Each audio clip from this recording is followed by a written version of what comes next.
Assalamualaikum warahmatullahi wabarakatuh. Halo semuanya, selamat datang di podcast Padu Jadi.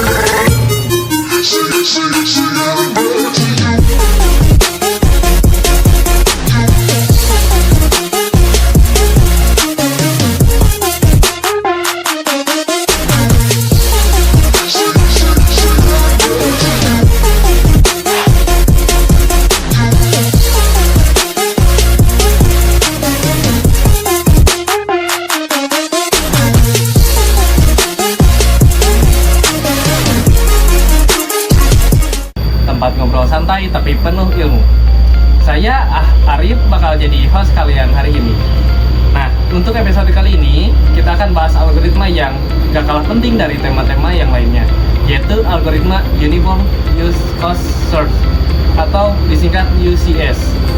Biar obrolan kita makin seru, aku nggak sendiri nih. Udah ada Depi, teman kita yang jadi narasumber hari ini. Halo Depi, apa kabar? Kabar baik. Halo semuanya. Kamu sendiri gimana, Rif? Alhamdulillah baik juga. Nah, Depi, sebelum kita mulai lebih jauh, boleh dong perkenalan diri dulu ke teman-teman pendengar kita? Baik. Halo semuanya. Perkenalkan, nama saya Depi Aidin, mahasiswa Informatika Universitas 11 April. Kali ini aku dapat kesempatan buat ngobrol bareng Arif tentang algoritma UCS yang sering banget muncul di kelas maupun soal ujian. Wah, menarik banget nih. Yuk, langsung aja kita mulai. Jadi Depi, sebelum kita bahas mendalam, sebenarnya algoritma UCS itu apa sih? Nah, UCS itu adalah algoritma pencarian jalur yang digunakan untuk menemukan jalur dengan biaya yang paling rendah dari satu titik ke titik lainnya. Prinsipnya mirip ASTAR, tapi UCS lebih fokus pada cost atau biaya di setiap langkahnya.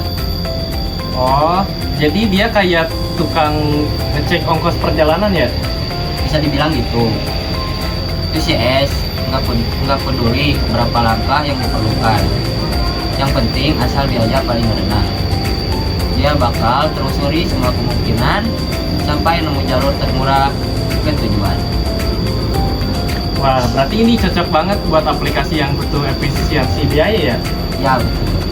Oke Devi, UCS ini sering dipakai di mana aja sih?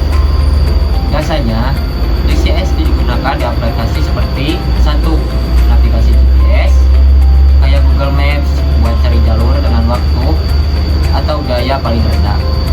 Dua, games, misalnya cari rute terbaik untuk karakter game yang punya batasan energi. Tiga, robotika, biar robot bisa memilih jalur optimal dengan menghindari area berbahaya. Oh gitu ya. Jadi kalau misalkan UCS sama ASTAR tuh bedanya apa ya? Kalau ASTAR pakai nilai heuristik buat mempercepat pencarian. Jadi dia kayak punya prediksi, tapi UCS itu murni berdasarkan biaya yang sudah diketahui. Jadi dia nggak pakai estimasi atau tebakan. Oh, jadi UCS itu lebih aman ya? Karena hasilnya pasti benar, tapi mungkin minusnya agak lambat ya? Tepat banget. UCS menjamin hasil optimal, tapi prosesnya bisa lebih lama kalau grafnya besar. Oke, sekarang coba kasih contoh studi kasus praktis. Devi, misalnya kita bikin aplikasi untuk cari jalur angkot di kota kecil. Gimana UCS ini dipakai? Oke, anggap kita punya peta jalur angkot. Setiap halte itu jadi simpul dan biaya perjalanan, misalnya tarif dari angkot itu jadi bobot di antara simpul. UCS bakal mulai dari halte asal, terus ngecek semua kemungkinan jalur halte dan tujuan. Dia pilih jalur dengan total tarif paling murah. Oh, berarti dia ngecek semua jalurnya ya?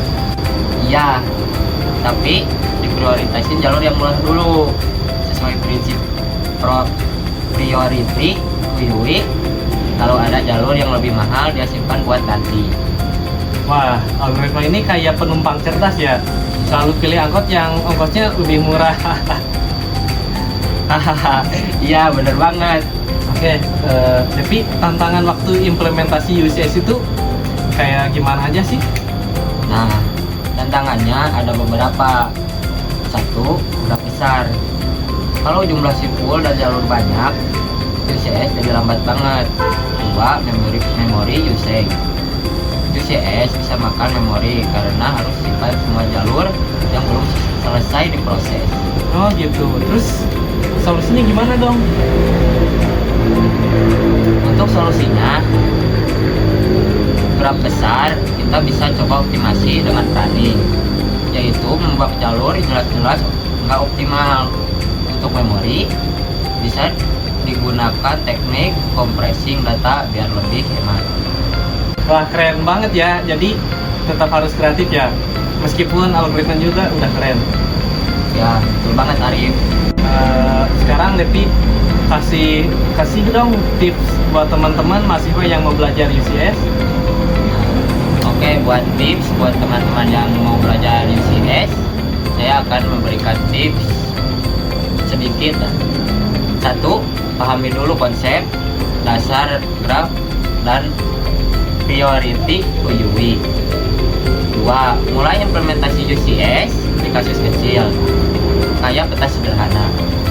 Tiga, jangan takut eksperimen dengan data besar. Buat tahu batas kemampuan algoritma ini.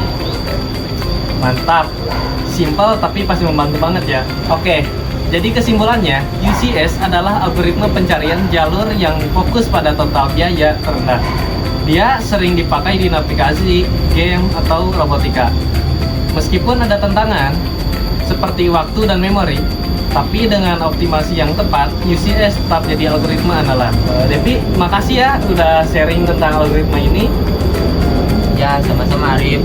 Senang banget bisa berbagi ilmu di podcast ini. Oke teman-teman, itu dia obrolan kita tentang algoritma UCS. Semoga bermanfaat dan bikin kalian makin semangat belajar algoritma. Jangan lupa ikuti episode selanjutnya di podcast ini. Sampai jumpa. Sampai jumpa.